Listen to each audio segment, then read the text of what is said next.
d'avoir pensé à arranger ce débat autour de cette question. Je me pose la question pourquoi on est là en fait. Pourquoi la PEBI est dans un salon qui est normalement dédié au bâtiment. D'habitude, on a tendance en termes d'industrie d'imaginer le bâtiment comme étant une industrie relativement vieillotte. Je sais que au niveau mondial, les secteurs qui ont adopté la digitalisation, lorsqu'on regarde un petit peu l'historique de la digitalisation, on se rend compte que, juste pour information, le bâtiment est, en termes d'adoption de digitalisation, vient après l'agriculture. C'est-à-dire que l'agriculture a précédé le bâtiment dans cette adoption. Donc on peut se poser la question, que vient faire la PEBI, donc à Omnia, dans le Salon international du bâtiment? Y a-t-il véritablement une place pour cette fédération qui représente le monde du digital, etc., etc., dans un salon qui traditionnellement et culturellement lié à une industrie plutôt dans notre mémoire visuelle liée plutôt à la pelle et la brouette. Donc j'espère que ce parterre va nous expliquer à nous tous pourquoi ils sont venus. Je pense que s'ils ont pris la peine de se réveiller un samedi de bon matin et de prendre la route de Rabat ou de Casablanca jusqu'à El Jadida, c'est qu'ils pensent qu'ils ont véritablement leur place ici, ils ont des choses à dire. Donc on va commencer d'abord par un petit tour de table. Je vous demande, messieurs, s'il vous plaît, de vous présenter et présenter un petit peu votre entreprise. Bonjour, je suis Kevin Gormand, moi je suis le fondateur et le directeur général de Moobawab. Moobawab, c'est un portail immobilier notamment qui met en relation l'offre et la demande. Et nous on arrive au final dans le parcours immobilier tout en aval, ça veut dire tout à la fin, lorsque tout est construit, lorsqu'on doit acheter, enfin lorsque les acquéreurs veulent trouver un bien. Et pour reprendre là où je pense où on a toute notre place. Ici au CIP, c'est aussi d'expliquer quelles sont les attentes. Au final, nous, on a une très bonne vision de quelles sont les attentes des personnes qui sont en cours d'achat et donc qui va potentiellement aider à définir en amont, ça veut dire lorsqu'on est dans la construction et dans le bâtiment. Bonjour, je suis Marwan Zouaoui, je suis d'abord architecte et la technologie s'est imposée à moi puisque dans un souci de formation continue, on a découvert ce que c'était que le BIM.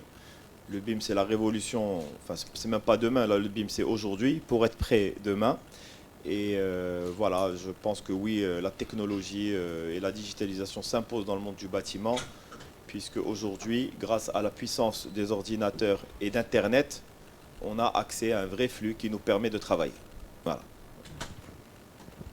Salam alaikum, bonjour, Nabil Bounjma, ingénieur géomètre topographe, fondateur de la société Terra Modus, spécialisée en expertise immobilière.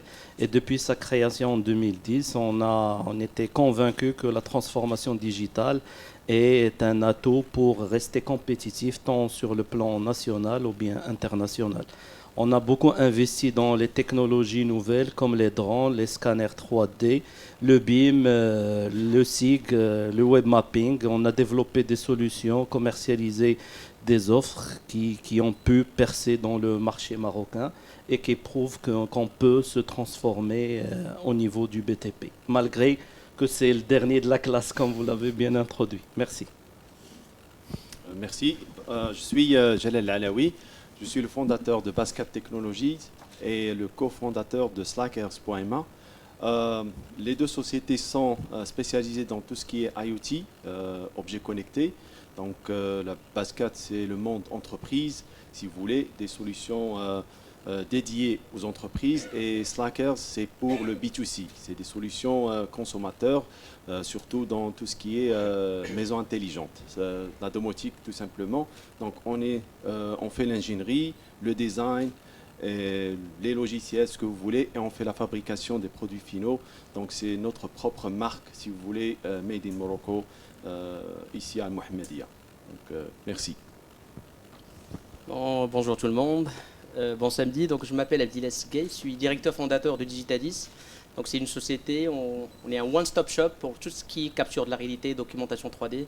Donc nous on invite, au final on accompagne les professionnels du bâtiment à digitaliser leurs espaces physiques et aussi pour avoir des bâtiments connectés. Donc malheureusement actuellement on a beaucoup de secteurs où on va trouver des objets connectés dans le médecine, dans l'aéronautique, dans l'automobile. Dans le bâtiment on a un petit retard, on utilise la technologie mais on est interconnecté. Donc nous notre objectif c'est connecter ces bâtiments et aider les professionnels à digitaliser leurs espaces. Donc je vous souhaite bonne conférence. Merci beaucoup.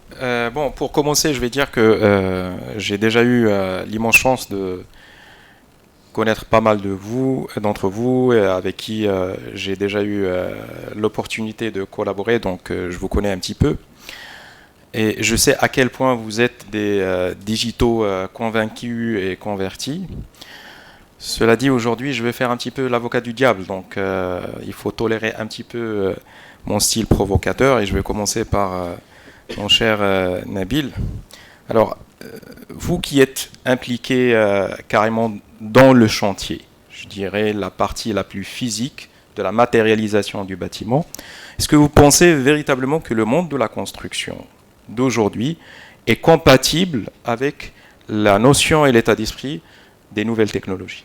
Oui, en tant qu'ingénieur géomètre topographe, on intervient bien en amont comme en aval parce qu'on est les premiers qu'on foule le terrain pour faire des plans côtés. Là, depuis, je dirais, 5-6 ans, on fait appel à la très haute technologie pour le faire, soit par des drones, soit par des scanners. Et les clients de plus en plus sont demandeurs. Malgré, on va voir les problématiques d'autorisation, d'importation, etc. Il y a toujours des problèmes. Mais oui, c'est possible, la technologie. On peut accompagner le chantier, la phase étude, réalisation en BIM et en contrôle scan to BIM avec des contrôles géométriques, de la planité, de la verticalité qui coûtent beaucoup d'argent à l'entreprise et au maître d'ouvrage en amont et avoir des contrôles très rapides grâce à la technologie, chose qu'on ne pouvait pas faire il y a 4 ou 5 ans. Là, c'est possible en 1 heure, avec un petit scan, on peut certifier que le mur il est bien plan, qu'il est à la verticale, qu'il est conforme à la maquette BIM. Donc ça, c'est devenu très, très usuel. Malheureusement, il faut rappeler que pour une transformation digitale, il faut des clés. Des clés qui ne sont pas des fois bien maîtrisées au Maroc. Parce qu'il faut avoir une vision, une stratégie. Malheureusement, ça manque. Le département et les professionnels ne sont pas encore réunis autour d'une feuille de route commune pour développer cette transformation digitale. Le RH formation, je remercie WeLearn qui fait un effort colossal depuis plusieurs années pour former des ingénieurs, des techniciens. D'ailleurs, on a monté le BIM Modeler, une formation de technicien projeteur, parce qu'on a trouvé sur le marché, personne ne le fait. Et on a fait cette initiative, alhamdoulilah, qui a pu ouvrir première promotion en 2022 avec notre partenaire, le SLSK, à Rabat. Donc les process, puisqu'on est dans une transformation digitale, on sait pertinemment que dans le secteur du BTP, il y a beaucoup de signataires, d'intervenants. Il faut réduire ça. On sait pertinemment que l'informatique, c'est du binaire 0-1. Alors que dans le secteur, il y a encore des procédures, il y a des zones d'ombre, des lacunes qu'on ne peut pas informatiser. L'accès à la data, qui pose toujours problème. Il y avait eu des efforts au niveau de la NCFCC, des impôts et des autres intervenants de publier beaucoup d'informations, mais malheureusement, depuis 2019 et surtout après le Covid, il n'y a plus cette information. Mais il y a de nouveaux entrants comme Moubawab et le secteur privé qui sont en train d'animer ce manque au niveau de l'administration. Enfin, la technologie, peut-être Sesgay va en parler beaucoup mieux, l'accès à la technologie coûte beaucoup d'argent. À titre d'exemple, on achète un scanner 3D ici au Maroc à 1 200 000 dirhams TTC et il coûte 600 000 dirhams en Suisse. C'est l'AICA. La différence, c'est les taxes douanières, la TVA et tout. Sachant bien que la même prestation En tant que géomètre expert, je la facture ici au Maroc à 3000 dirhams. Mon confrère suisse, il la facture à 3000 euros. Donc là, c'est aux 3000 francs suisses. C'est pareil, pratiquement pareil. Merci beaucoup, Syllabil. Mais j'ai comme l'impression ici qu'on a cité peut-être plus de problèmes que d'opportunités. Donc, effectivement, on peut concevoir donc que le monde de la construction en général n'est pas incompatible avec la digitalisation. Mais quid du cas du Maroc? Bon, je suis désolé d'être un petit peu plus provocateur. Lorsqu'on regarde à la télé un chantier en Europe, tout est clean, les ouvriers sont propres avec leurs EPI, etc. Et on dirait que c'est quelque chose c'est un atelier d'horloger suisse.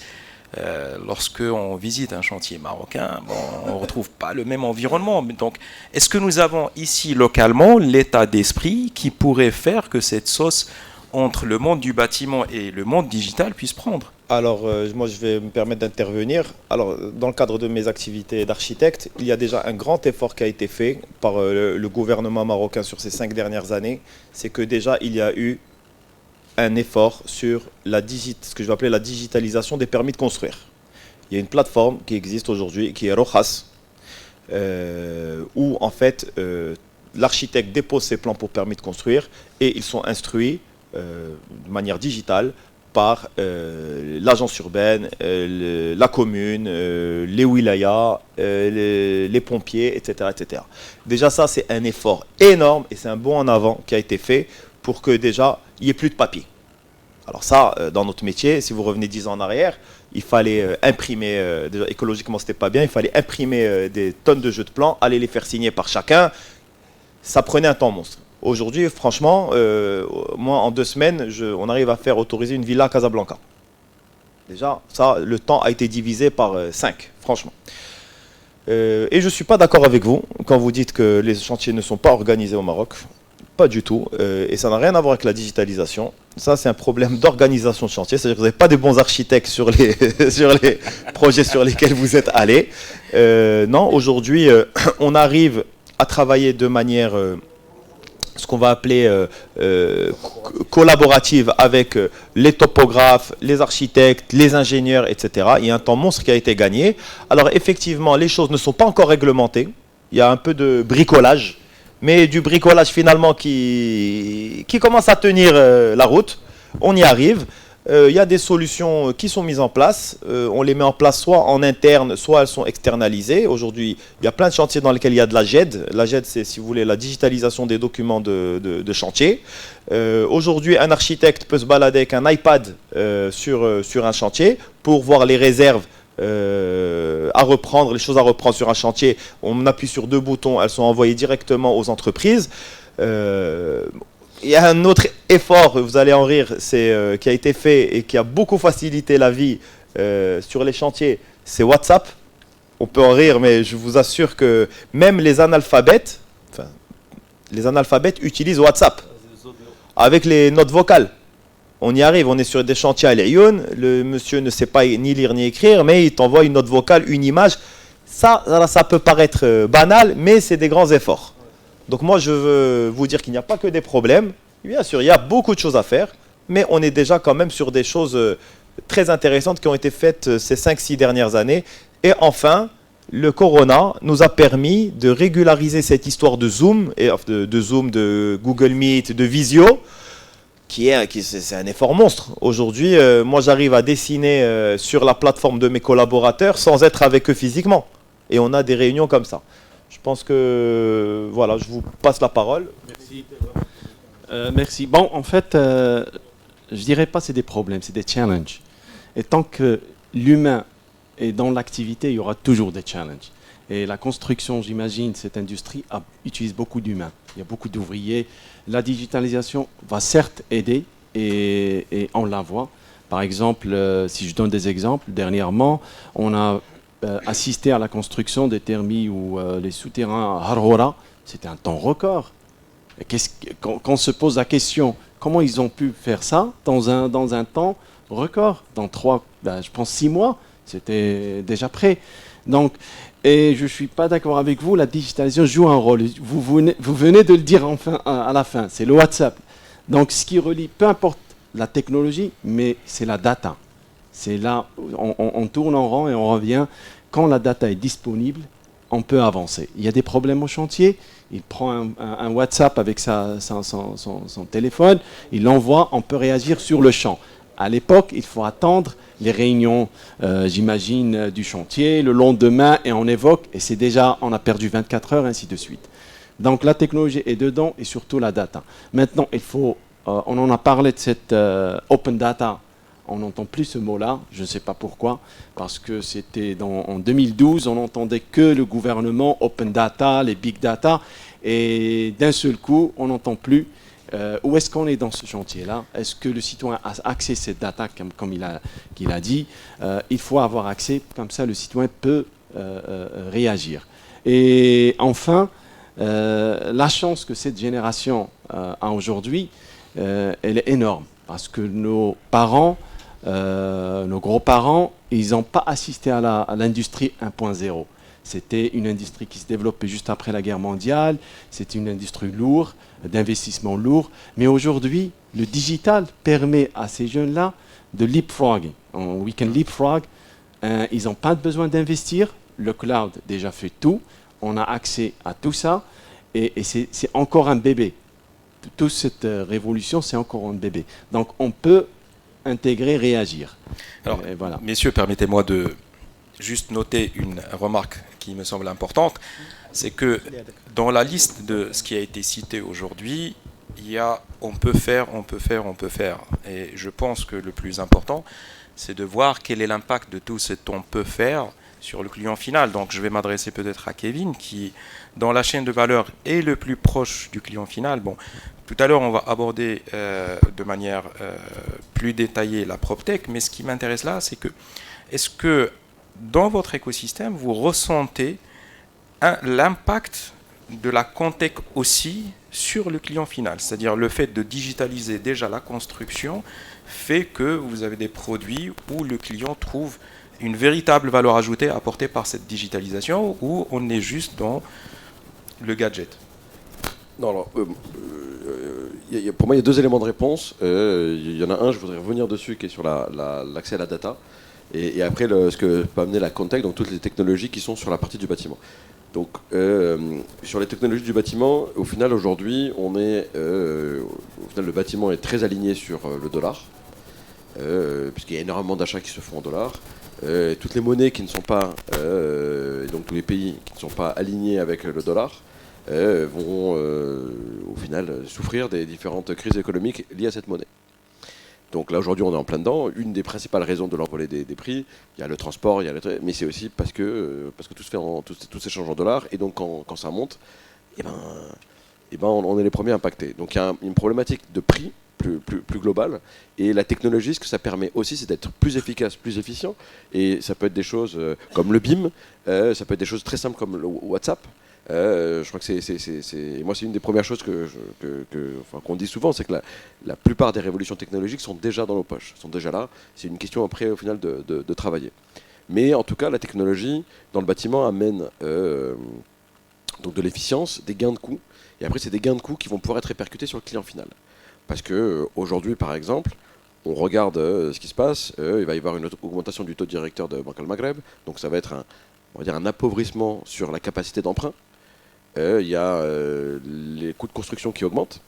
Donc on a d'un côté des gens qui vont pouvoir faire des acquisitions moindres et des coûts de construction qui augmentent.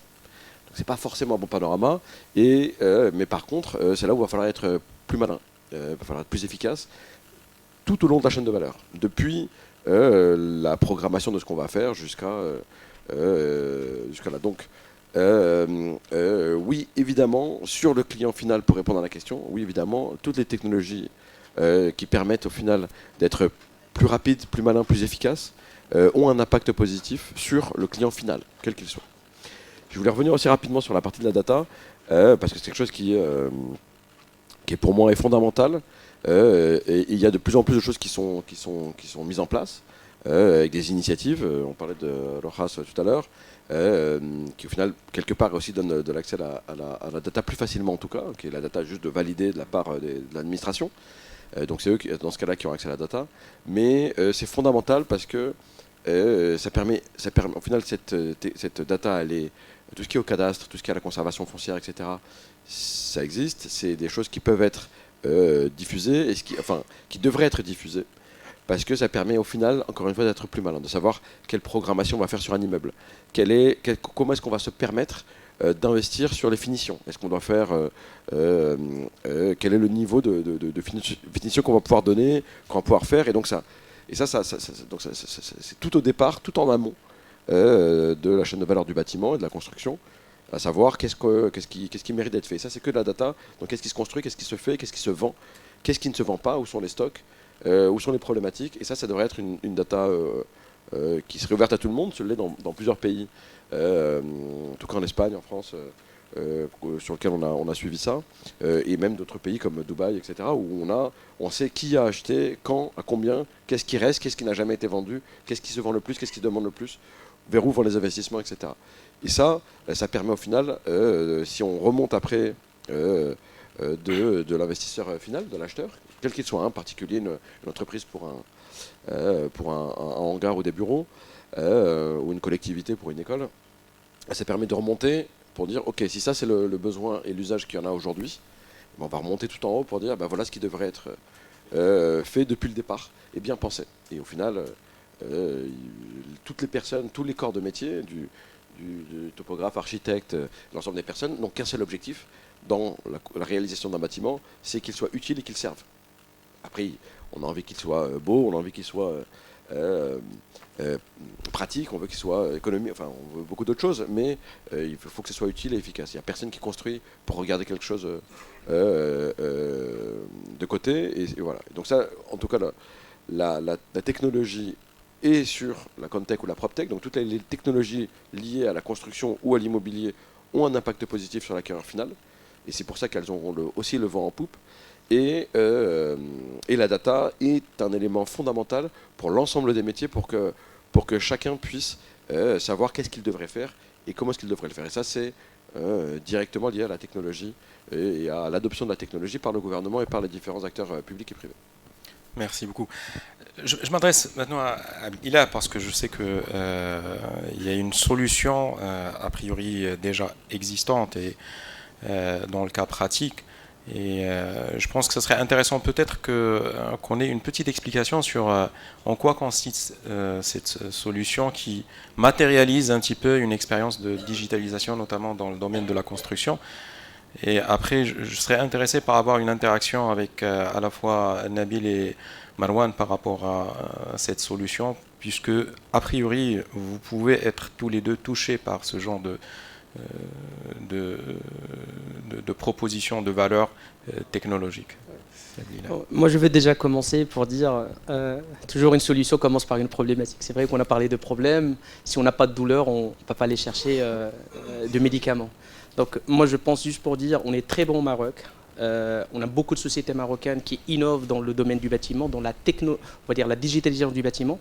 Malheureusement, on n'a pas de l'écosystème. Donc les gens, ils sont interconnectés. On a beaucoup de personnes qui utilisent la technologie, mais on n'a pas un écosystème qui communique entre eux. Et la preuve, on a des grandes sociétés comme Abba Technologies, qui est une société marocaine, qui font beaucoup de choses à l'étranger. On a beaucoup de géomètres qui font beaucoup de projets en Afrique et aussi à l'international, parce qu'ils trouvent un écosystème, ils trouvent un terrain où les gens, ils ont déjà du besoin, ils ont déjà une loi qui réglemente un petit peu la digitalisation dans le domaine du bâtiment, et ils peuvent facilement faire de la prestation.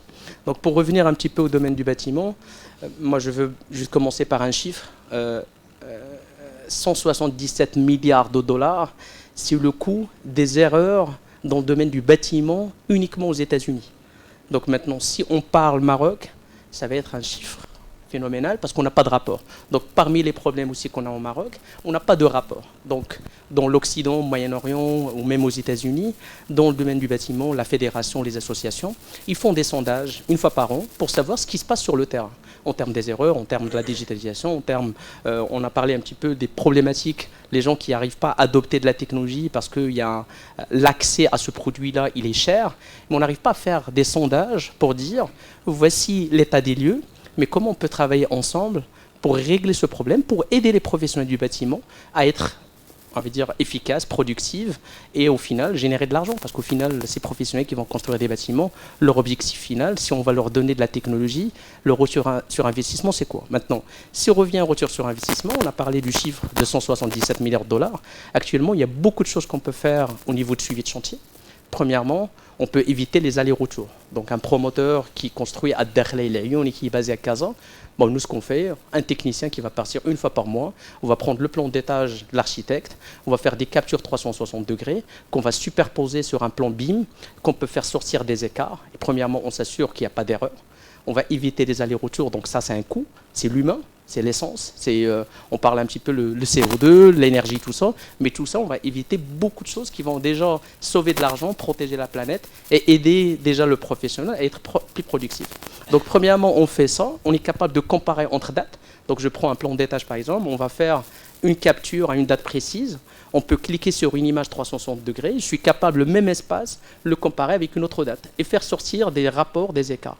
Donc déjà, premièrement, l'avantage ici, c'est qu'on crée des rapports.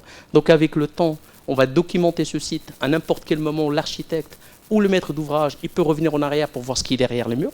Parce que dans la plupart du temps, dans un plan 2D ou dans même un plan 3D, on ne va pas voir la tuyauterie, l'électricité, qu'est-ce qui est derrière les murs. Mais là, avec l'imagerie, on peut voir aussi ce qui est derrière les murs. Et ça, c'est des technologies qui existent. Ça veut dire qu'on est capable de faire ça.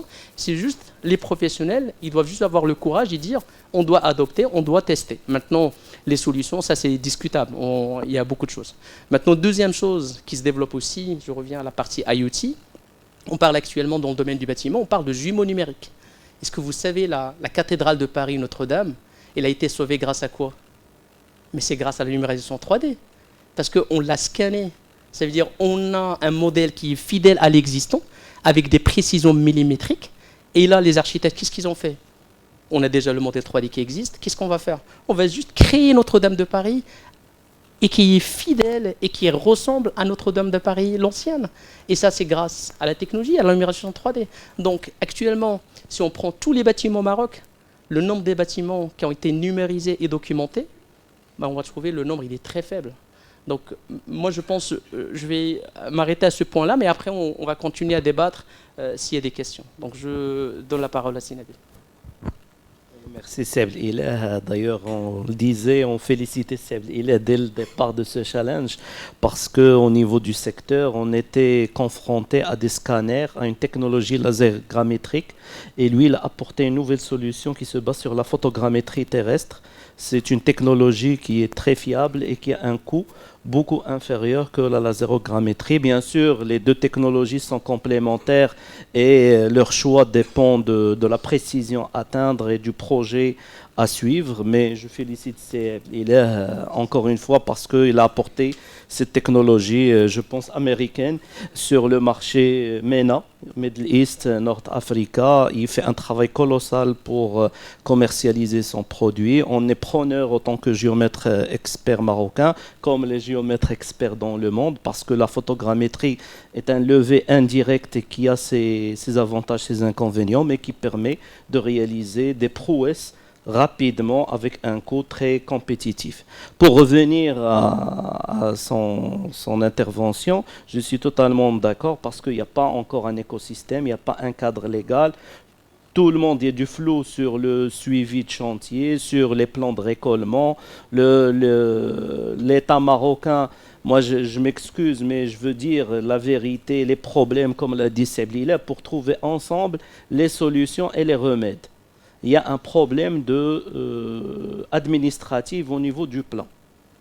Le plan, on sait pertinemment, et notre architecte va réagir, que le plan de variéture autorisée n'est jamais respecté durant le chantier. Il y aura toujours des modificatifs. Donc il faut un suivi régulier. Dans les grands chantiers, les grandes structures, oui, je suis tout à fait d'accord, il y a des chantiers très bien structurés, dans les mêmes standards qu'à l'international, mais ça a un coût. Il ne faut pas oublier que la technologie, dans le départ, il a un coût supplémentaire sur la gestion conventionnelle. Donc les maîtres d'ouvrage, les promoteurs qui sont conscients que l'avenir, c'est le digital, il investit maintenant.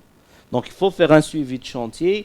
Une fois qu'on a terminé le chantier, on a le BIM as-built, c'est-à-dire le modèle numérique conforme à ce qui a été exécuté et non pas ce qui a été autorisé. Là, il y a un autre blocage au niveau de la conservation foncière parce qu'ils ne passent pas les projets qui sont modifiés sur le plan autorisé. Et là, c'est un effort des ingénieurs géomètres-topographes, des architectes, des promoteurs pour faire un peu de lobbying sur la conservation foncière et l'agence urbaine pour que le circuit, c'est vrai, Rojas, il permet l'autorisation, mais il ne permet pas encore le suivi jusqu'à le plan de récollement, la certification. Parce qu'il se passe, on a le permis d'habiter au niveau de Rojas que l'architecte tire. On sort avec les plans, on trouve autre chose. Et là, le projet se bloque au niveau de la conservation. C'est-à-dire la digitalisation n'a pas encore couvert le cycle de vie depuis la conception, la réalisation jusqu'à gestion-exploitation. Normalement, le cadastre, la conservation foncière doit avoir la data conforme à l'existant.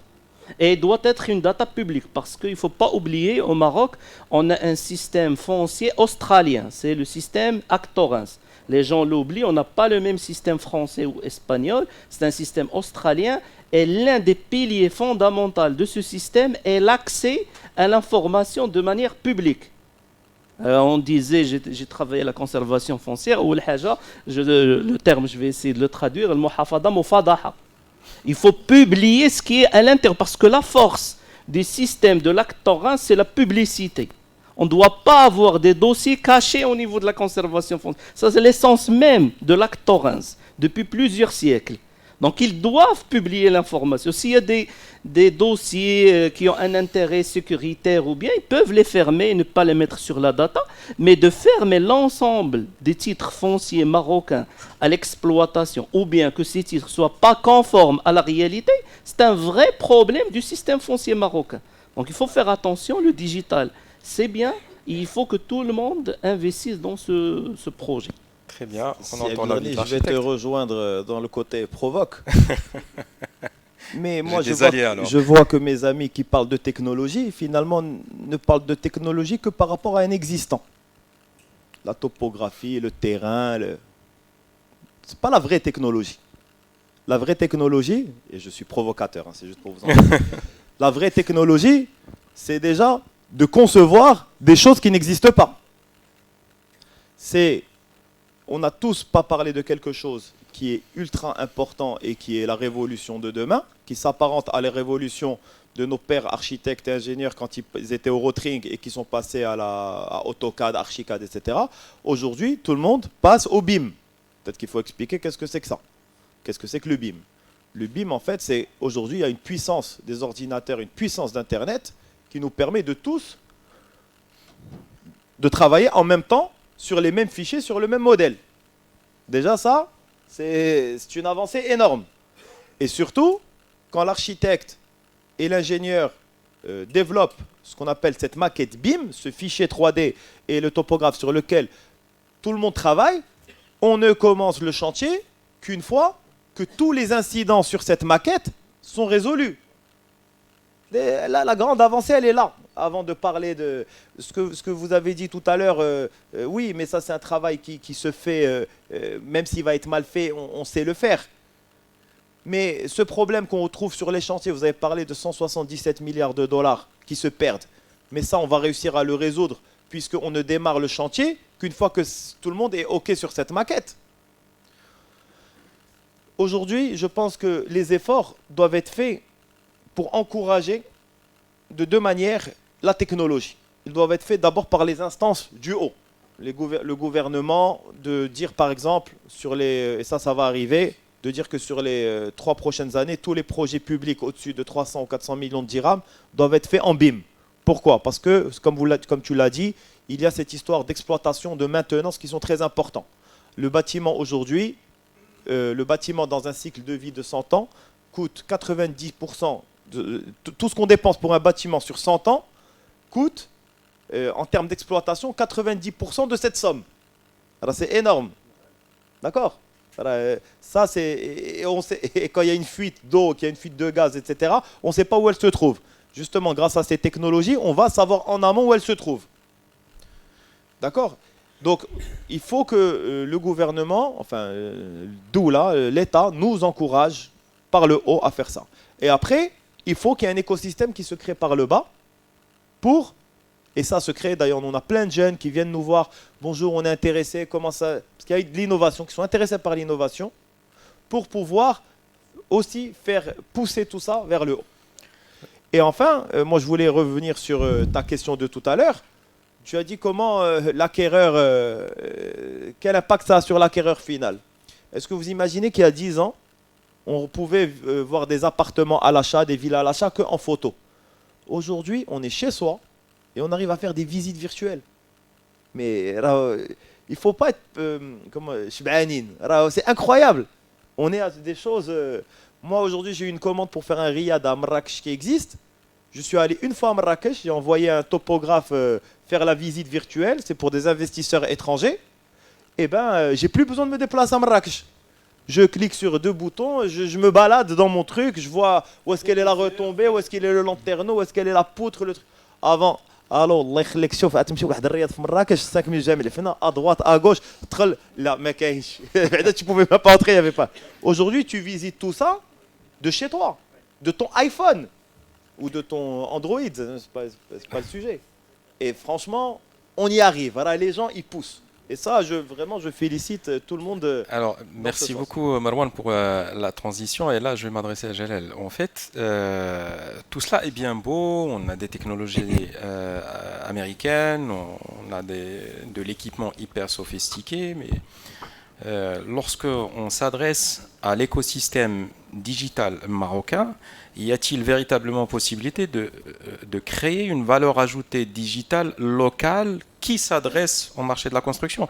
Est-ce qu'on n'est pas juste dans une situation où la technologie se fait à la Silicon Valley, à Singapour, et on se connecte justement via le cloud et on paye un truc style abonnement mensuel, abordable, et c'est bon, on a le NEC plus ultra qui est déjà fait ailleurs, donc l'écosystème digital marocain n'a rien à toucher dans ce marché. Y a-t-il véritablement quelque chose où l'industrie digitale marocaine peut produire et contribuer en réponse à ces besoins de ce marché?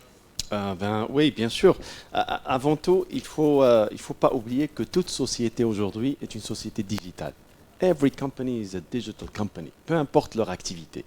Parce que le digital est dans tous les métiers. Tu choisis ce que tu veux, tu trouveras. Soit il y a un logiciel, soit il y a un téléphone qui est utilisé pour faire avancer des choses, optimiser des coûts, de l'énergie, ainsi de suite. Donc, et ce qui est génial dans la technologie et dans le monde entier, chaque pays a sa propre culture, sa propre façon de faire. Donc, si on prend un exemple, on ne peut pas acheter une technologie qui existe, qui tourne déjà en Europe, par exemple, ou aux États-Unis, et de l'appliquer au Maroc, et on attend que ça va marcher d'un seul coup. Ça va jamais marcher. Parce que chaque pays et chaque culture a une façon de faire. Je vous donne un exemple très simple. Le e-waste management, par exemple. Tout le monde en entend beaucoup parler. C'est une problématique mondiale. On a les poubelles, on a les déchets, les rues. Et on n'arrête pas de parler. On peut utiliser de l'IoT, des choses connectées pour optimiser la logistique, pour ramasser tout ça. On peut savoir à distance que les déchets, ils débordent de leur coin. Mais oui, il y a de la technologie qui existe en France, en Belgique, aux États-Unis, qui marche. On peut voir tout à distance. On peut envoyer notre camion, voilà, il vient, il trouve que la poubelle est pleine. Allez, Mais quand tu arrives au Maroc et tu n'es pas... You don't have the local know-how, tu n'as pas le savoir-faire local, cette technologie ne va pas marcher. Je vous donne pourquoi. Au Maroc, par exemple, on a les recycleurs traditionnels. Et ces gens-là, ils sont très importants dans cette chaîne de recyclage. Et si tu ne prends pas en compte ces gens-là, quand ils viennent, ils ouvrent la poubelle, ils ramassent tous les déchets recyclables, guess what? Ton IoT, ton truc connecté, il va se tromper. Parce que une seconde, c'était plein, 10 secondes après, c'est plus plein. Parce que voilà. Parce que quelqu'un a vidé les déchets, ou on a même les animaux errants. Il y a des chats, des chiens qui sortent la poubelle. Donc, si on ne prend pas ça en considération, on va se tromper. Et c'est pour cette raison, je dis, il faut impliquer les innovations, les startups, surtout les startups au Maroc, on a de la matière grise. Et ça se voit parce que finalement, il y a des jeunes qui quand on leur forme, on leur donne l'occasion ou la chance d'exercer, de toucher à ces métiers-là. Comme il a dit, il vient chez lui, il apprend, il innove. Guess what? Un an après, il va le chercher, il ne va plus le trouver au Maroc. Il est déjà au Canada, en France, ainsi de suite. Donc, on revient vers l'écosystème. C'est ça ce qui manque. Il faut créer cet écosystème pour garder ces innovations. Et nous, on est une société marocaine avec une vingtaine d'ingénieurs. On a innové pendant le Covid. On a travaillé tout le temps. Et c'est grâce au cloud, aux visioconférences, on est arrivé à sortir plein de choses en développant nos logiciels, nos hardware. C'est des capteurs développés en hardware. Et à travers la technologie, on a pu envoyer tout ça vers la Chine pour la fabrication finale parce qu'on n'a pas ces usines-là au Maroc. Not yet. On espère dans le futur et que ça va arriver. Mais au moins au niveau de la conception, il y a déjà de la conception marocaine. Bien sûr, la conception, le marketing, le design, tout ce que vous voulez, ça existe ici au Maroc. Sécurité, bon, les standards, c'est des normes. Il faut juste suivre les normes. Et ça, on revient vers l'accès à la data. Il faut avoir cet accès. Moi, je vois aujourd'hui le plan d'aménagement. Quand il sort, on démarre déjà par un plan d'aménagement de la zone. Déjà, ils sortent avec des problèmes. Il y a des routes qui passent à travers des terrains existants avec des maisons. On est toujours étonné que, voilà, tu pars, l'agence, l'architecte, il trouve, il y a une route, voilà, dans ton immeuble. Mais comment ça se fait? On a les drones, on a tout ce qu'il faut pour éviter ça. Et on ne le fait pas. Pourquoi? On se pose la question, encore une fois, pourquoi? Et en finale, Rojas et tout ça, c'est bien. Mais on revient, c'est encore fermé. Moi, j'ai construit ma propre maison et je vous dis mon expérience. Oui, mon architecte était devant, mais autant que client final, j'ai pas accès à ce qui se passe. Je ne sais même pas ce qui se passe. Pourquoi? Et en fin de compte, quand on finit, je reçois mes permis d'habiter, mais je ne le reçois pas en format digital non plus. Je reçois un plan imprimé. Bon, ça avance, oui. Mais c'est une culture qu'il faut développer, je pense. Pour l'anecdote, mes clients me disent souvent maintenant il y a la digitalisation, pourquoi ça ne va pas plus vite, les permis de construire, etc. Je leur dis souvent, et c'est juste pour répondre à cette histoire de culture, notre culture, il faut la connaître. Je leur dis souvent, avant, on cherchait le type qui allait signer le plan. Maintenant, on va chercher le type qui appuie sur le bouton. C'est exactement. Et en fait, quand you go deeper, la problématique, c'est la décision. Aujourd'hui, on a toujours peur de prendre une décision solo, si vous voulez dire. Les gens, l'administration, tout le monde a peur de prendre la décision lui-même. Il a toujours besoin d'un entourage, d'un ensemble de personnes autour de lui pour appuyer. Même si la décision est bonne, il a peur parce qu'il a peur du futur. On ne sait pas ce qui va se passer parce qu'il y a des problèmes qui sortent dans le futur. Et ces manques du code, building codes, je pense, on n'a pas cette. Je suis pas ingénieur ou architecte, mais je suis un ingénieur informatique, mais pas dans le bâtiment. Mais je vois comment ça marche aux États-Unis. J'ai vécu là-bas. Il y a le building code. Avant que tu touches à un plan, tu dois le connaître à cœur. Ici au Maroc, c'est entre l'architecte, le béton armé, l'ingénieur béton armé, la société de construction. Ça reste who knows what.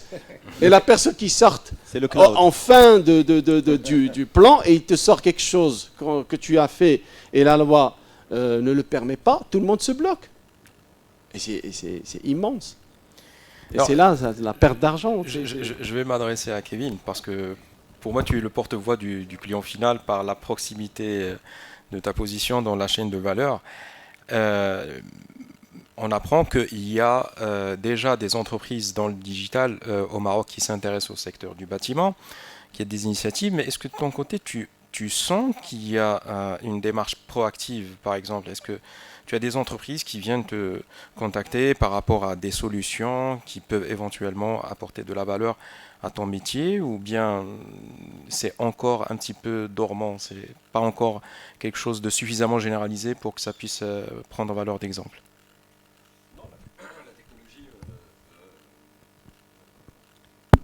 Pardon. La technologie aujourd'hui est de plus en plus.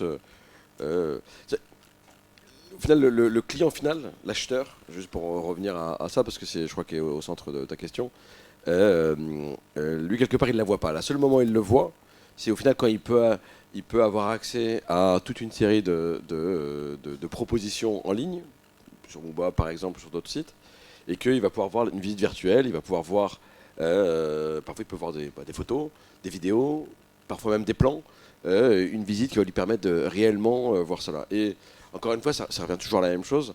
Ça, c'est la partie visible de l'iceberg, mais le seul objectif, c'est de permettre d'être plus efficace dans la vente et donc dans le cash flow du promoteur, par exemple, donc de pouvoir récupérer son investissement.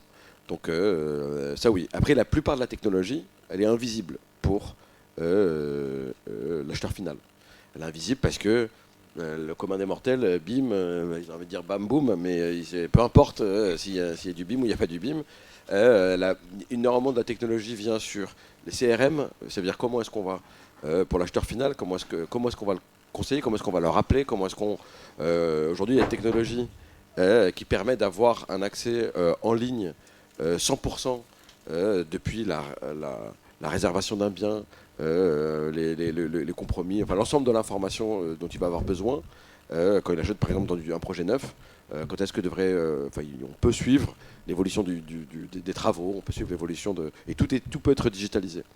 Mais au final, la technologie, donc oui, il y a des acteurs qui s'intéressent de plus en plus à la technologie pour des questions d'efficience, d'aller plus vite et au final de gain de coût, parce que voilà ce que je disais au départ, les coûts augmentent, il n'y a aucun indice qu'il puisse y avoir une baisse de coûts significative dans les prochaines années. Et voilà, parce qu'au final, construire quelque part, ça coûte plus ou moins la même chose. Le matériau de construction coûte la même chose ici ou à Hong Kong. Sauf que après, il y a la main-d'œuvre qui a un impact.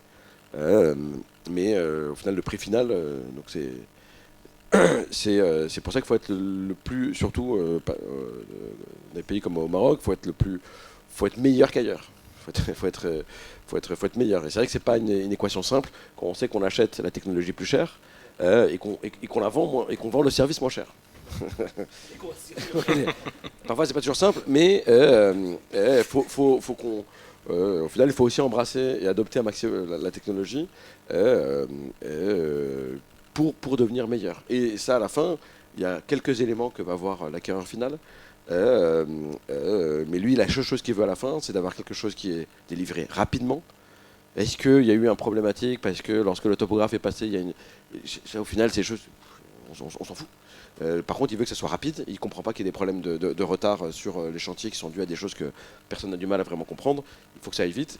Et il y a cette attente, cette exigence. Voilà. Et après, il faut que, comme c'est très drivé par le prix, la réponse à la technologie vient surtout là-dessus. Efficience, rabaissement des prix, pour que le marché puisse se former et que l'écosystème puisse se former. Et la problématique, je pense qu'elle est pas mal revenue, qui parle d'un écosystème. Il faut qu'il y ait un écosystème pour pouvoir absorber tout ça et que la technologie, au final, puisse être intéressante pour tout le monde et pour que tout le monde ça devienne une évidence.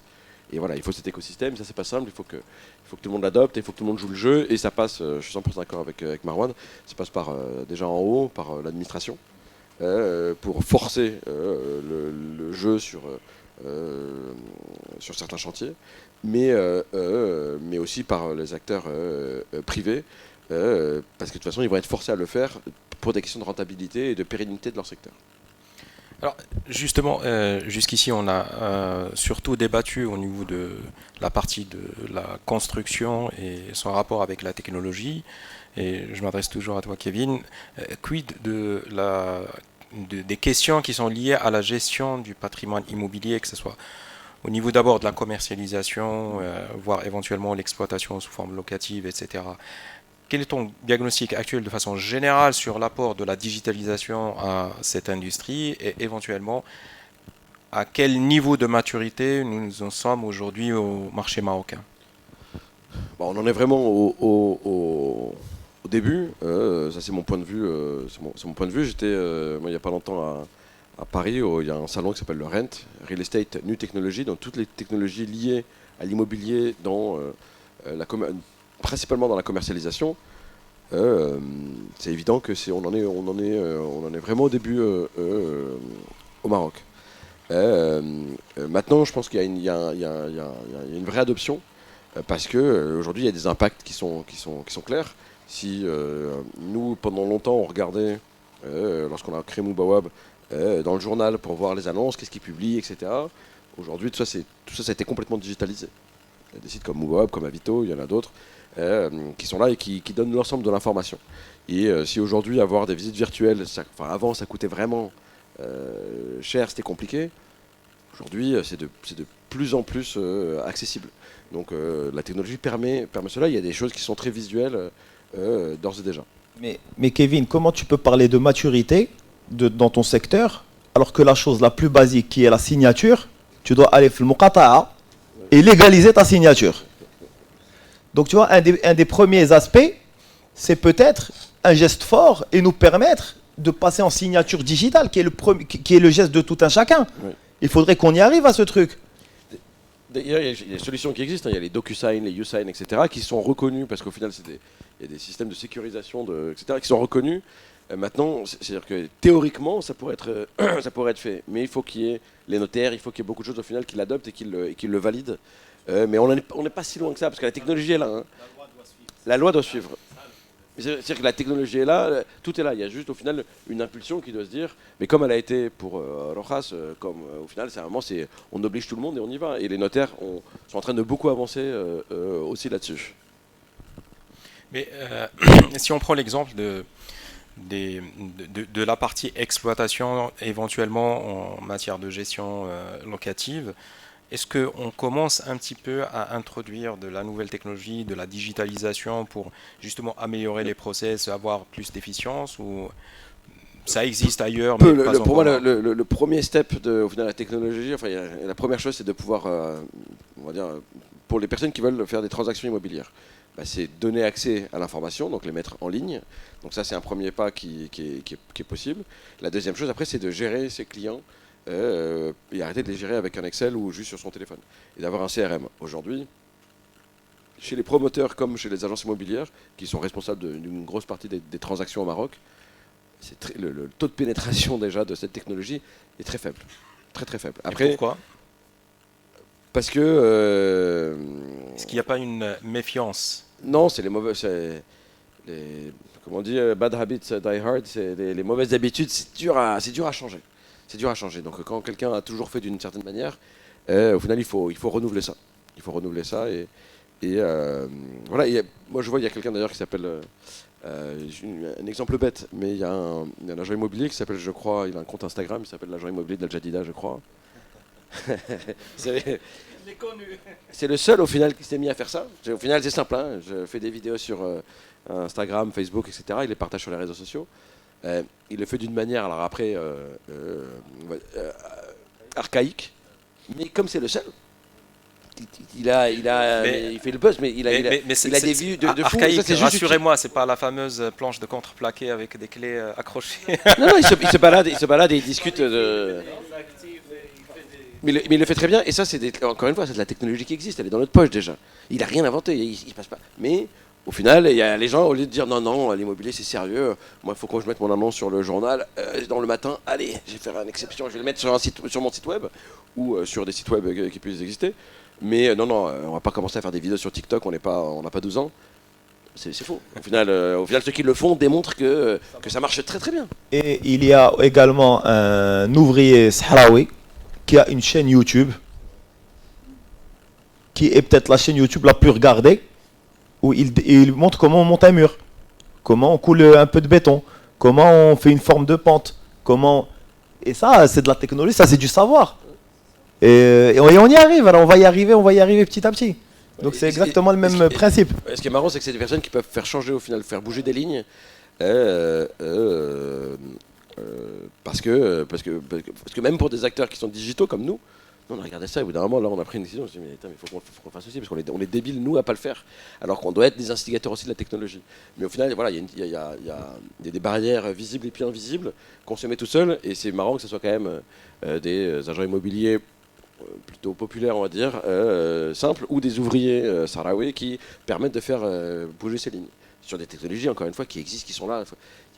Souvent, il ne faut pas confondre technologie et innovation. Il y a beaucoup de choses, c'est très simple. C'est juste une manière de l'appréhender.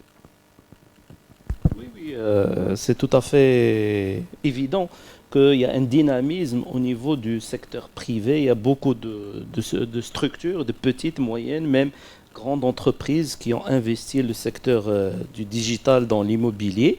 Mais je reviens toujours, est-ce qu'il y a vraiment une volonté politique? Est-ce qu'il y a une vision, une stratégie pour créer cet écosystème? Pour revenir à l'histoire du développement du digital, même dans les États-Unis, Silicon Valley, la station F en France, il y a toujours une initiative forte de l'État pour que ça puisse encadrer juridiquement, parce que l'État qui a les outils de dire demain, la signature, on y va, électronique, il y a la DGCN, la Sécurité nationale, il y a Banque al-Maghrib, il y a les banques, il y a les notaires, on se met autour de la table et on va adopter un truc, je vais signer devant mon banquier et lui, il va s'en occuper pour certifier tout le temps, parce que les banques déjà, lorsqu'on signe, maintenant, dans le système, ils ont la copie de la signature certifiée. Si la signature, il y a des défauts, ils remettent le chèque, il ne passe pas. Donc, il y en a des gens qui sont des experts dans la signature. Mais là, cette volonté politique, c'est l'État. Seul l'État, et on peut avoir la volonté de tous les Marocains. Si l'État refuse, on ne pourra pas changer la donne. Le dynamisme, il faut distinguer. C'est vrai avec TikTok ou TikTok ou bien YouTube, les gens n'importe quoi et on peut trouver pêle-mêle, il y a tout n'importe quoi, on peut trouver 99% c'est du n'importe quoi, mais on trouve un ou deux personnes qui font des choses intéressantes parce qu'ils exploitent intelligemment ces outils. Parce qu'il n'y a pas de l'innovation, c'est juste l'exploitation. Par exemple, j'ai mon téléphone ou bien j'ai mon iPhone, j'exploite 10%, il y en a qui exploitent 90% des applications. Ça dépend de ta volonté, des connaissances. Il y a aussi la chose que Kevin a parlé du client final. C'est quoi le BTP, l'immobilier? On construit pour répondre à une attente. Le client final au Maroc, il a un problème de prix. Il y a un problème d'économie. On a à des prix dans l'immobilier par rapport au SMIC dans des ratios les plus chers au monde. Il ne faut pas l'oublier. Lorsqu'on va dire on va construire intelligemment, on va introduire les IoT, on va introduire la performance énergétique thermique, c'est un coût de plus. Donc il doit se répercuter sur le prix. Malheureusement, le marché marocain, depuis plusieurs années, n'arrive plus à suivre cette vague euphorique lorsqu'on était dans les années 2000 jusqu'à 2010-2011, pouvait rajouter le prix et le consommateur l'acceptait et avait le pouvoir d'achat suffisant pour accompagner cette transformation. Là encore, il faut que l'État, de manière urgente, subventionne l'acheteur. Soit par une réduction de la TVA, soit une réduction de la fiscalité rattachée. D'ailleurs, on l'a vu dans le Covid, l'État, avec un abattement de 50% dans l'enregistrement, il a boosté les transactions pendant 6 mois, en pleine crise. Parce qu'il ne faut pas oublier, le secteur de l'immobilier, il est fortement taxé par l'État marocain.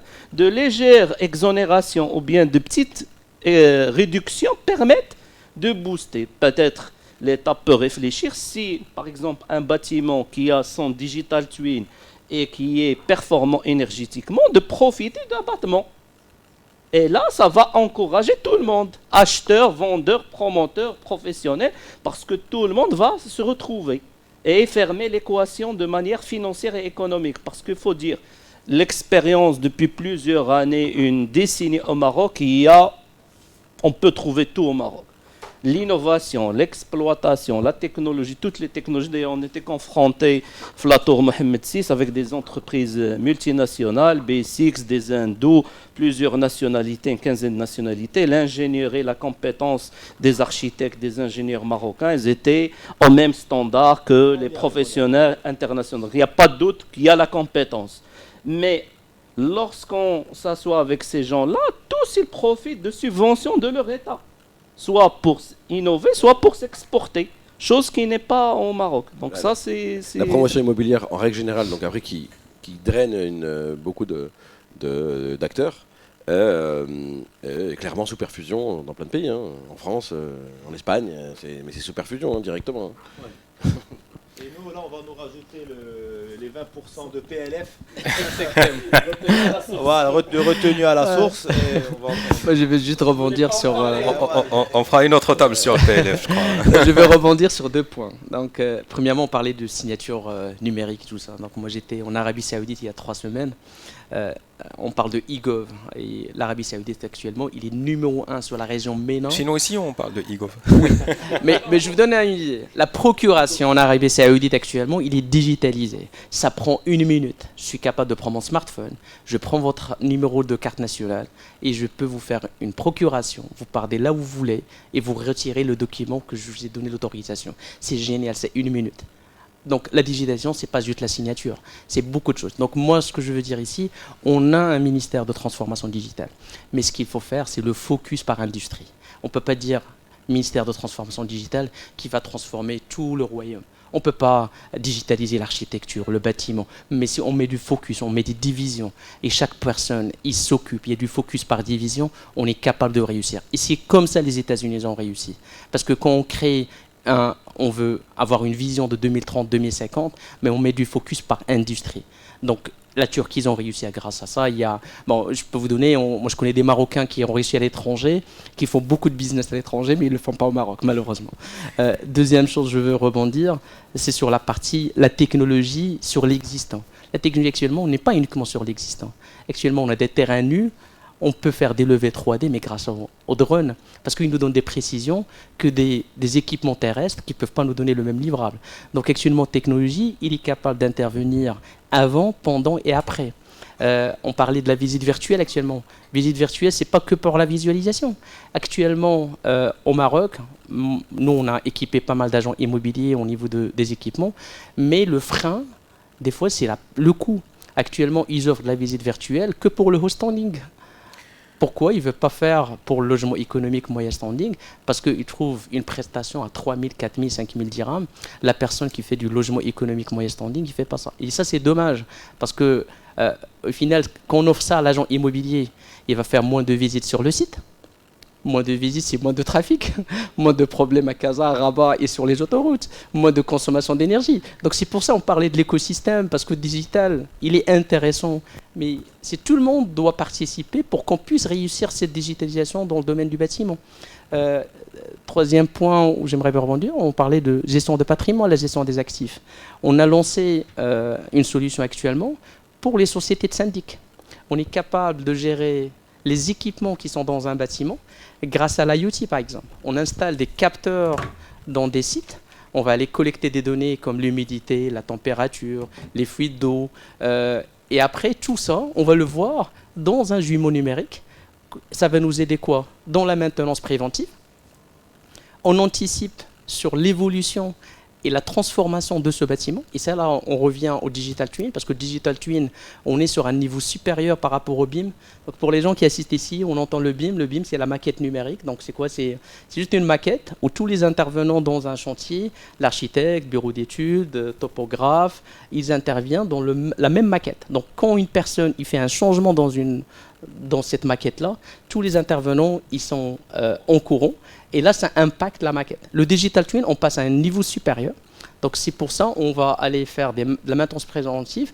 On peut aussi se projeter sur l'évolution de notre bâtiment grâce à ces capteurs. Ça veut dire, demain, avec le réchauffement climatique, on installe des capteurs de la température. On peut voir, est-ce que ce bâtiment, on peut le convertir en bâtiment vert. C'est ce qu'on appelle un green building. On peut aller faire recycler l'eau, on peut faire beaucoup de choses, installer des panneaux. Il y a beaucoup de choses qu'on peut faire. Donc, juste pour réussir, la technologie actuellement, c'est un outil. Maintenant, qu'est-ce qu'on peut faire avec l'outil? C'est de la data. C'est le livrable qu'on doit exploiter dans notre prise de décision. Et le problème au Maroc, des fois, on pense toujours que la technologie, c'est cher, il n'y a pas de retour sur investissement, mais il faut la tester pour savoir le retour sur investissement. On peut pas prendre une décision de dire c'est cher, il n'y a pas de retour sur investissement, on n'a jamais pris le pas pour le tester. Merci beaucoup. Je pense que tu me donnes là, il a une très belle transition parce que je voulais adresser une question à Jalal. Je veux rebondir sur cette question d'exploitation du bâtiment. Est-ce que la technologie peut apporter, je sais que en matière d'IoT, ça peut vraiment ouvrir des champs immenses. Qu'est-ce qu'il est possible de faire ici au Maroc, tenant compte effectivement des contraintes qui viennent d'être citées ici, notamment par rapport à la question de la pression sur les prix. Et on sait que le Maroc est un marché de prix. Ces solutions-là peuvent-elles être vraiment déployées au Maroc avec le contexte marocain, avec les conditions marocaines, pour apporter de véritables solutions à des problèmes dont le consommateur marocain souffre véritablement? Bien sûr, bien sûr. Je reviens vers le local know-how, c'est très important dans tous les métiers. Je vous donne un exemple. Nous, on fabrique des capteurs, comme il a cité le monsieur, dans le bâtiment ou la maison. Et pendant notre déploiement de ces capteurs-là, on les a fabriqués en utilisant les standards internationaux, la sécurité et tout ça. Et bien sûr, quand tu viens dans un appart marocain et tu déploies ton produit, et là, les surprises qui sortent, qui n'existent nulle part sur Internet. Et je vous donne un exemple très simple. On a notre capteur, on l'installe sur l'existant. Il faut comprendre que le Maroc, il n'y a pas vraiment des codes respectés quand on passe le câblage d'électricité. L'architecte donne au électricien un plan, mais c'est à lui de faire comme il c'est sa décision en fin de compte. Il trouve le meilleur chemin. Donc il passe comme il veut, il fait des choses. Et la chose la plus débile, c'est quand on utilise les tuyaux. Bon, ça c'est toujours courant. Maintenant, on essaie de changer, on passe par le plafond et tout ça. Mais quand tu parles, la majorité, je n'ai pas un chiffre exact, mais je vois que le tuyau orange, tu rentres, il est par terre, partout. Bien sûr, quand il veut passer le câble, il utilise le savon beldi, des choses comme ça. Et guess what? Ça, c'est humide. Et on s'est rendu compte, après 3 mois, le câblage était déjà passé. Le savon, c'est chimique. Le câblage, l'isolation de câblage, c'est du plastique. Ça change d'un câble vers l'autre. Et un jour, on s'est rendu compte, on a installé nos produits. Il y a une parasite de 110 volts qui sort d'un câble qui doit être neutre. Il n'y a rien dedans. Et on s'est posé la question, mais c'est pas possible. Est-ce qu'il est branché à quelque chose? On vérifiait, on cherchait. Mais finalement, on s'est rendu compte parce qu'il passe à côté d'un autre câble qui a une phase de 220. Et c'est juste cette humidité du câble. Il y avait un petit peu d'eau, il y avait le savon et tout ça. Ça a fait cette transition de parasite. Et c'était un grand problème. Donc il fallait revenir au développement pour voir comment on peut réagir quand ça se produit. Parce que tu ne peux pas demander aux acquéreurs de changer tout le câblage, c'est impossible. Et là, c'est ça, l'innovation locale, c'est très important. Quand tu as les outils et ça te permet de revenir, si vous voulez, au drawing board, et revoir les choses et innover, c'est là l'innovation locale vient, parce que c'est d'innovation, il faut trouver une solution à ça. Et on arrive à trouver des solutions grâce à ces...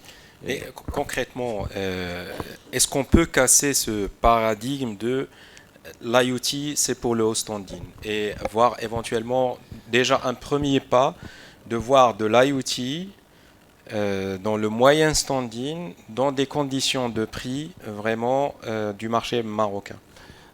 C'est déjà fait. On est déjà là parce Donc concrètement, ça existe. Ah oui, concrètement, ça existe. Je ne vais pas faire de la pub pour ma société, mais je vous dis, un appartement, on peut avoir des capteurs pour le rideau, là, pour ouvrir ton rideau et descendre, ça coûte moins de 200 dirhams, entre 150 dirhams et 200. Et si tu pars sur AliExpress, tu le trouveras au même prix, $15, entre 15 et $20. Donc voilà. Pourquoi aller chercher ailleurs? Et les produits existent au Maroc. Mais malheureusement, l'écosystème n'est pas là. Donc pour que ces gens-là, ou ces architectes, ils trouvent cette société qui fait de l'innovation, la nôtre, MobaWeb et tout ça, on n'a pas cet écosystème de vulgarisation, si vous voulez, pour arriver à C'est pas seulement honnêtement de la faute des architectes. Nous, on est aussi tenu par un budget qui nous est fixé par notre client, par notre maître d'ouvrage. Il faut que lui envoie l'utilité. Donc c'est pour ça qu'il y a aussi comment je vais dire, une sensibilisation à faire permanente auprès des promoteurs, des investisseurs, etc. Et de toute façon, ils vont se démarquer petit à petit. Moi, je me souviens quand on a lancé mon agence en 2010, on ne mettait pas d'ascenseur dans les logements sociaux. 4 étages, R+4. Et bien petit à petit, les gens, pour se démarquer, en sont arrivés à mettre des ascenseurs. Ouais. Ce qui est super au bout de 2 ans. Ben, je pense que malgré tout, on est passé peut-être du haut standing au moyen standing et à l'économique, et je suis sûr qu'on va y arriver petit à petit. C'est une question de temps. C'est une question de temps, je crois. Mais le plus important dans l'IoT, il ne faut pas oublier que ces objets-là doivent interagir en eux-mêmes. Il ne faut pas avoir l'être humain, voilà. L'être humain ne doit pas, je ne dois pas ouvrir mon téléphone, faire descendre le rideau. Non, ça doit être autonome. Voilà, automatique. L'automatique, on doit arriver à ça, c'est automatisé, c'est inclus. Et le jour où on arrivera à ça, ça va vraiment changer beaucoup de choses. L'éclairage public, ce que vous voulez. Donc, bien sûr. Et juste pour revenir au TikTok et tout ça, le digital, ce qu'il a fait, surtout pour notre culture marocaine, on sait que la plupart des ingénieurs, les anciens ingénieurs de ma génération, quand on est passé par l'école, on n'a pas appris la communication publique. C'était des choses pas importantes. Et quand tu pars aux États-Unis, c'est la première des choses que tu apprends. Comment adresser au public, comment parler aux gens. Ces soft skills, on n'avait pas. Maintenant, avec le digital, ce que je vois aujourd'hui, je vois cette personne qui prend le micro et la caméra, et il se met devant cette caméra et il parle, et il sait qu'il y avait des millions de gens qui vont le voir. C'est un changement radical de notre culture. Les gens commencent à partager. On n'avait pas cette culture. On ne partage pas. Notre génération, l'ancienne. Quelqu'un qui a de l'info, il la garde. Aujourd'hui, ça se partage. Et c'est ce qui fait avancer le pays. Alors, merci beaucoup. Vous me ramenez là. Mais il y a des exceptions ici. Moi, je connais des gens, des promoteurs qui ne partagent pas. Pour la bonne et simple raison, ils ne veulent pas montrer aux concurrents ce qu'ils font. Mais c'est ça, on est sur une schizophrénie ici. Ou aux impôts. Exactement. Donc, on est sur une schizophrénie ici, mais on a beaucoup de cas. Mais je veux juste revenir à l'IoT, parce que c'est vrai que là, le futur, ça se complique de plus en plus. Réchauffement planétaire, les guerres, on a pénurie d'eau et tout ça. Donc la technologie aussi il est capable de régler ce problème. J'ai vu des initiatives en France où le gouvernement, ils vont aller subventionner des actions pour installer des capteurs pour que chacun il peut savoir sa consommation d'électricité, sa consommation d'eau. Ça, on doit le faire par défaut. On doit le faire par défaut parce qu'on sait pénurie d'eau, le Maroc, on sait très très bien, dans 2030 on va avoir des problèmes. Mais on peut à partir de maintenant installer des capteurs pour savoir la consommation des bâtiments en termes d'eau, en termes de fil. Donc la technologie, c'est pour le bâtiment, l'utilisation elle est énorme. Donc comme j'ai dit, c'est juste, on a un ministère de transformation digitale, je pense, le rôle aussi c'est aller travailler avec tous les acteurs et faire un plan d'action pour les années à venir, je pense. Je vous remercie. Si vous permettez, Sabdrani, rapidement, et pour faire la distinction des choses, c'est vrai, on doit rêver, innover et construire mieux. Mais il ne faut pas oublier qu'on a un grand stock immobilier. L'ancien, c'est beaucoup plus important que les nouveaux projets. On est aux alentours 120 000, 140 000 unités par année, le top des statistiques. Mais l'ancien, ça représente plus de 6 millions d'actifs immobiliers. Donc là où il y a l'économie d'échelle, où on peut aider l'État, c'est dans l'ancien. D'ailleurs, on voit ça dans même Bouweb, dans le dynamisme des transactions, c'est dans l'ancien. Et l'ancien, il y a un grand potentiel parce qu'il y a beaucoup de fuites, il y a beaucoup de déperdition d'énergie, de thermique, d'efforts à faire. Et si on fait à cette échelle une petite aide de l'État, ça peut équiper l'existant, ça peut résoudre des problèmes et aura des retombées positives sur l'ensemble des acteurs, État et privé. Parce que la consommation énergétique, maintenant avec un petit appartement à Casa ou à Rabat, on est aux alentours de 800 000 dirhams de consommation par mois. Si on arrive avec des capteurs et d'optimiser parce qu'on oublie une fuite, on ne la voit pas, on oublie la lumière allumée par au travail, c'est avec des petits capteurs, des petites solutions, l'État aide, ça va réduire la consommation et tout le monde sera gagnant. Quelqu'un que tu vas dire, je vais t'installer le Twin Digital avec un budget de capteur et tu vas gagner 500 dirhams sur ta consommation mensuelle, il ne va pas hésiter à signer. Mais il faut qu'on s'engage ensemble à trouver les bonnes solutions. En fait, on est dans la même contradiction que pour l'énergie. Le Maroc, on nous encourage à avoir des panneaux photovoltaïques, mais aujourd'hui, on ne peut pas reverser le gain, le surplus d'énergie dans le réseau. Franchement. Alors, je pense qu'il est temps peut-être que je reprenne ma casquette de provocateur. Je pense que vers la fin, j'étais un petit peu gentil avec vous. Là, franchement, depuis 1 heure, vous êtes en train de me parler. J'ai l'impression que je suis en face d'un film Walt Disney où tout va bien, où les oiseaux chantent, où la princesse est contente. Et avec la technologie, on va tout régler. Et pourtant, on ne l'adopte pas au Maroc. Donc, je vais faire un tour de table.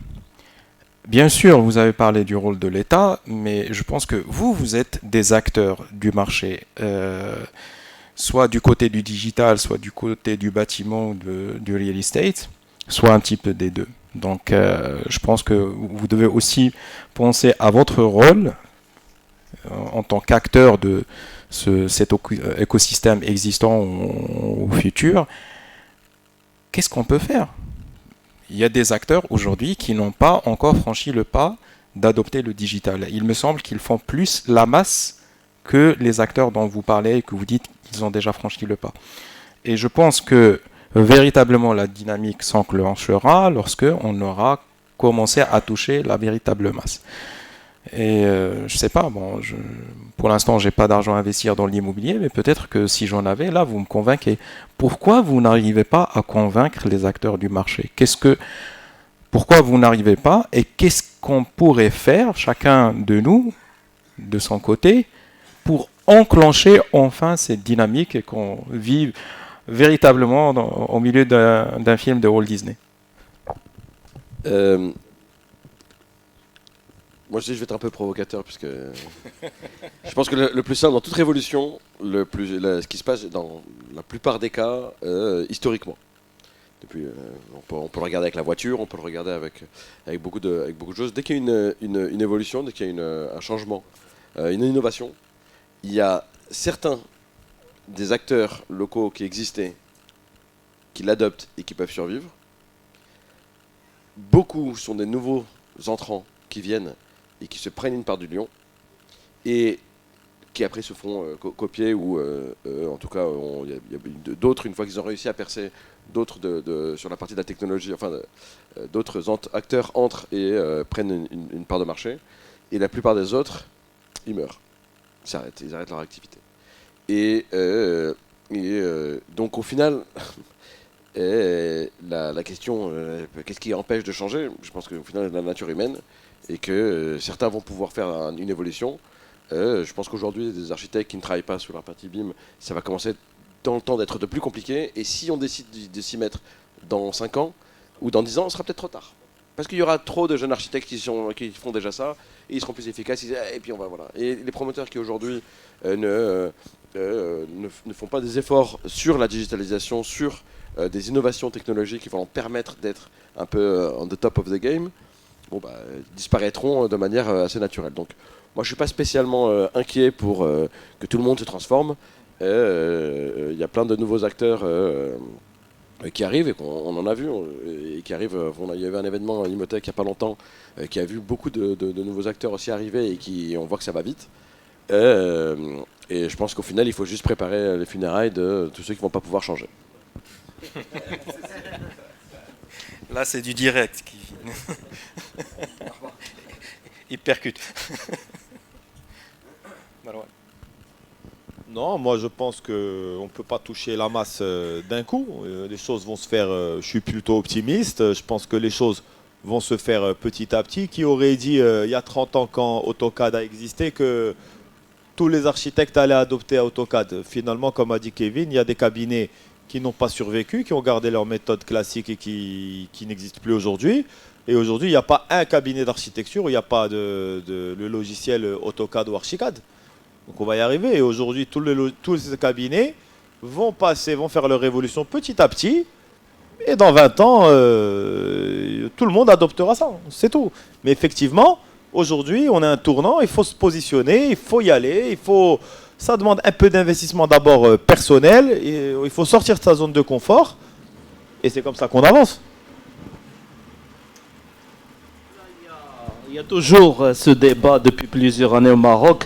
On parle de transformation digitale, on se focalise sur le digital technologie, on oublie la transformation. Là, c'est la transformation dont on parle. Et nul n'est éternel sauf le changement, l'a dit Aristote à l'époque de la Grèce antique. L'être humain, comme l'a dit notre architecte, il veut rester dans sa zone de confort. Dans 10 ans, il va fermer. On est conscient dans le cabinet que dans 10 ans, si on n'est pas à 100% au digital, on va fermer. Donc c'est question de transformation. Et peut-être en 2030, il y aura une nouvelle transformation qui va l'accompagner en 2040. Et ça continue parce qu'on l'a vécu.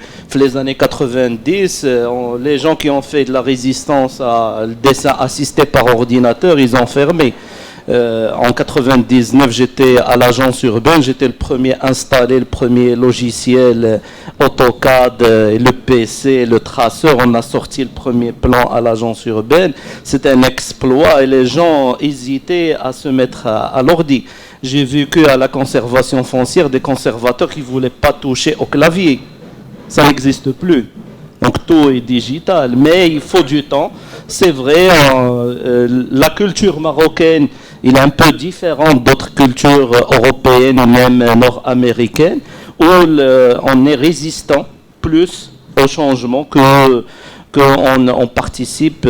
Donc on espère que cette transition, d'ailleurs on a un ministère de transition et pas de transformation, parce que même le politicien marocain, il a peur de ce mot-là. Et il parle de transition et non pas de transformation. Alors on sait qu'on est en pleine transformation. Donc il faut faire avec les moyens du bord. Juste pour continuer sur la même ligne, la transformation et la transition, si elle n'est pas faite d'une manière organisée, on va se trouver dans un monde chaotique. Et personnellement, je le vois aujourd'hui au Maroc. Je vous donne un exemple. Malheureusement, j'ai pas encore adopté cette culture ici au Maroc. Quand j'ai besoin d'une information d'un site public, j'arrive pas à réfléchir comment ce site web doit être rappelé. Est-ce que je dois aller à je ne sais .ma? Il n'y a pas on n'a pas cette organisation. Premièrement, on le fait mal. On a des sites web publics qui demandent de l'information personnelle. Et ils ne sont pas du tout distingués des sites standards. Tu pars à xypasseport.ma. Généralement, pour moi, ça ne devrait pas être un passeport.ma, ça devrait être passeport.gov.ma. Comme ça, je sais que je m'interroge à un site officiel, gouvernemental et direct. Je suis à l'aise à donner passeport.ma, c'est comme slackers.ma, c'est quoi la différence ? Honnêtement, et je ne sais pas pourquoi aujourd'hui on n'a pas cette culture, surtout chez les ministères. Il y a des ministères, ils ont des directions, ça doit être le site de ministère et les sous-directions, c'est sous-domaines.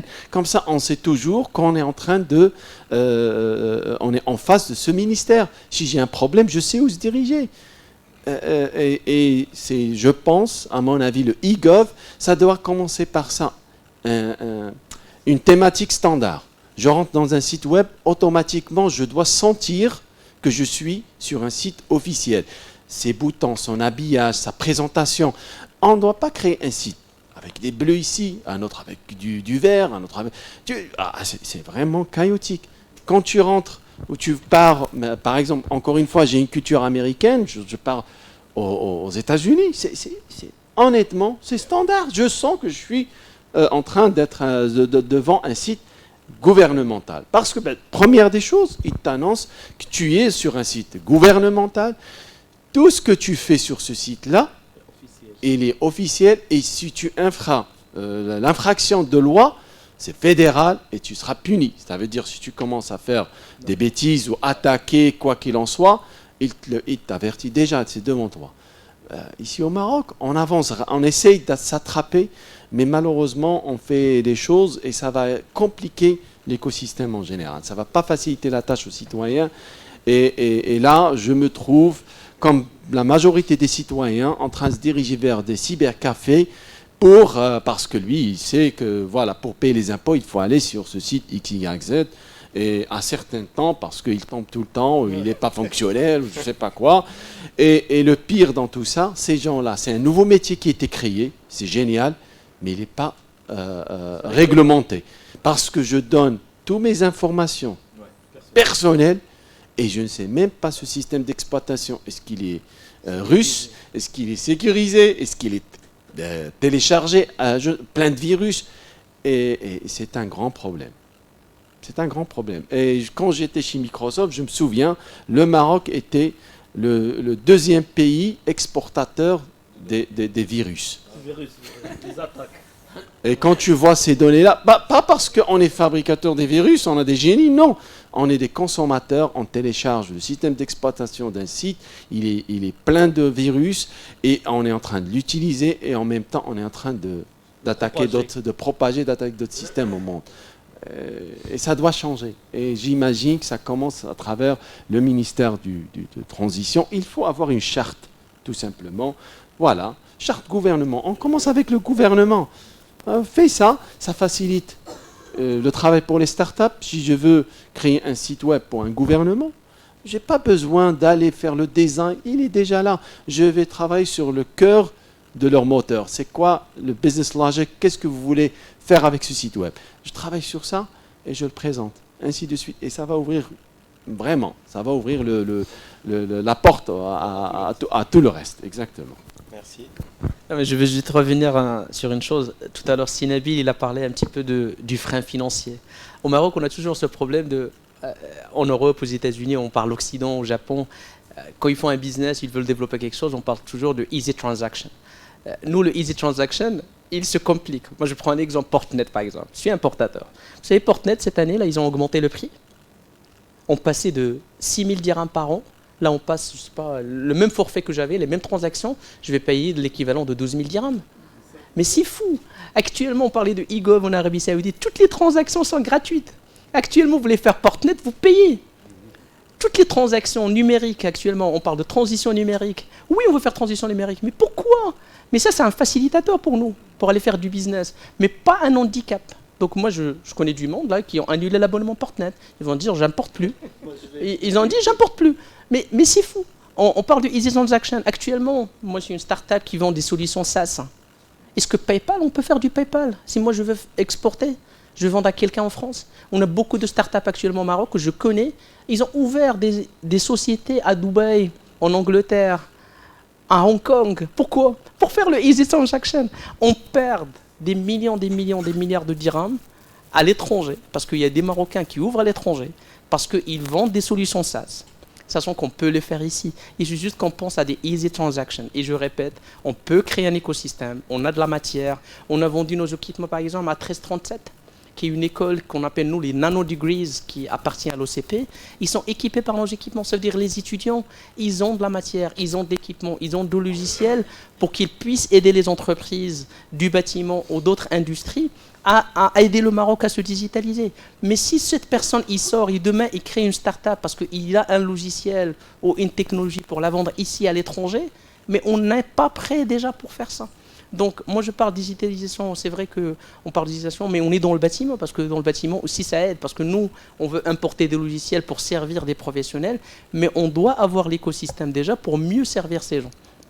Donc, moi, je veux juste rebondir sur ça. Mais en général, je ne peux pas dire qu'on n'est pas bon. On est très bon. On a de la matière grise, on a des bons éléments, on a des bons ingénieurs. Mais il faut qu'on ouvre à ces gens le terrain pour qu'ils puissent mieux servir les professionnels. Après... Pour les professionnels, je reviens aussi à l'handicap prix. On a aussi ce mindset Maroc. Un promoteur ou un professionnel, il peut changer son véhicule qui coûte 1 million de dirhams chaque 3 ans. Et après, quand vous lui dites acheter un équipement qui va vous aider à être productif et gagner de l'argent, il vous dire c'est cher, qui coûte 300 000 dirhams. J'ai dit, le véhicule, il ne vous fait pas rentrer de l'argent. vous dépensez, et moi je vous donne une solution pour que vous puissiez gagner de l'argent, et vous commencez à me dire c'est cher. Donc on a aussi cette montée au Maroc. Après, bon, c'est une culture, mais moi je pense que la nouvelle génération, il y a une nouvelle génération qui monte, qui est très très bien, qui veut adopter. Mais qu'est-ce qu'on fait avec le bâti, avec l'ancien? On a plus d'anciens qu'on doit rénover, préserver et exploiter que des nouveaux bâtiments. Bien, sur cette note, je remercie notre cher panel. Je pense que ça a été assez riche et ça a montré beaucoup de passion. Je pense que vous êtes véritablement des gens passionnés. Je remercie aussi l'APB de nous avoir accueillis. Je leur donne la parole. Je pense qu'ils ont peut-être aussi leur mot à dire par rapport à cette question. Merci beaucoup à tous d'avoir participé à ce panel. Merci à nos chers intervenants et notre cher Abdelghani d'avoir modéré brillamment ce panel. J'ai envie juste de vous dire 2-3 choses pour clôturer ce panel. Donc, moi, c'est Oussama Choubaï, je représente l'APB. L'APB, c'est la Fédération des nouvelles technologies au Maroc, des télécommunications et de l'offshoring. C'est la fédération du secteur privé autour de la technologie. Pourquoi nous organisons ce panel? Parce qu'on a été invité gentiment par le ministère de l'Aménagement, de l'Urbanisme, de l'Habitat et de la politique de la ville. Et aussi parce que nous avons une conviction. Cette conviction est que le digital n'est plus le métier que des acteurs classiques de l'IT. C'est le métier de tout le monde. C'est le métier de nouveaux secteurs, d'accord? Et en fait, il y a de nouvelles chaînes de valeur qui se créent. Pour pouvoir avoir une offre tech et des chaînes de valeur fluides de bout en bout, on a pris conscience qu'il faut créer de nouveaux écosystèmes. À part les écosystèmes classiques, SS2I, intégrateurs, opérateurs cloud, mais c'est des acteurs de la Comtech aujourd'hui, c'est des acteurs de la PropTech, c'est des architectes, d'accord? Et voilà. En gros, nous avons un projet de transformation. Le but, c'est que les acteurs nouveaux de l'APB, de la fédération, soient représentatifs de ces nouveaux écosystèmes et de ces nouvelles chaînes de valeur. Et je pense qu'il y a pas mal de choses extrêmement intéressantes et passionnantes que vous avez discutées. Le côté transformationnel qui permet en fait de créer de la valeur. On a parlé d'économie, on a parlé de technologie, on a parlé de politique publique, de data, mais surtout un dénominateur commun qui est l'écosystème. Monsieur Marouane disait tout à l'heure qu'il faut une impulsion par le haut, mais également un effort par le bas. Ce que nous essayons de faire, c'est de jouer notre rôle pour créer justement cet écosystème et voir des acteurs de secteurs, entre guillemets, classiques qui ne faisaient pas partie de notre microcosme, le devenir. Nous félicitons d'avoir Monsieur Kevin Gourmand qui est le CEO de MoboWeb, qui est devenu membre de l'APB, Monsieur Jalal Alaoui également qui est membre de l'APB, et nous serions ravis de vous accueillir également, monsieur. Donc, dernière chose, pour moi, cet atelier, ce panel n'était pas juste l'occasion d'avoir un débat intellectuel, certes passionnant, mais d'avoir des idées en vue d'avoir un après. D'accord ? Nous travaillons avec notre ministère de la Transition digitale et de la réforme de l'administration, mais nous avons l'intention également de tisser des liens avec le ministère d'Aménagement, du territoire national, de l'urbanisme, de l'habitat et de la politique de la ville, et bien sûr les autres fédérations. Donc voilà un peu pourquoi nous avons tenu à organiser ce panel, à avoir ces brillants intervenants et de travailler un contenu qui aurait un après. Sur ce, je tiens à vous remercier infiniment, messieurs. Merci, monsieur Kevin Gourmand. Si Marouane, merci beaucoup. Si Jalal, merci beaucoup. Si Ilah, merci beaucoup. Et monsieur Nabil, merci beaucoup. Merci à toi également, Abdelghani, et à tous. Bravo. Je pense qu'on peut les applaudir.